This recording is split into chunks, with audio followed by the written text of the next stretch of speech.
বিশ্ব ইতিহাস বহু লড়াইয়ের সাক্ষী। আমরা বহু আন্দোলন, বহু সংগ্রাম, বহু গণ অভ্যুত্থানের কথা শুনেছি, পড়েছি বা সাক্ষী থেকেছি। কিন্তু এখন পশ্চিমবাংলা থেকে যে ছবি উঠে আসছে তা সমগ্র বিশ্বের ইতিহাসে হয়তো বিরল।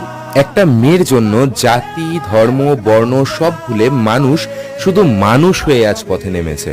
মোমবাতি থেকে মশাল, গান থেকে স্লোগান, সবকিছুই আজ গর্জে উঠেছে তিলোত্তমার কণ্ঠ হয়ে। এবার মানুষ থামতে নারাজ। পশ্চিমবঙ্গের এই অভূতপূর্ব আন্দোলন দেখে কোনো রাজনৈতিক দল আবার ভাববেন না যে এটা আপনারা করছেন।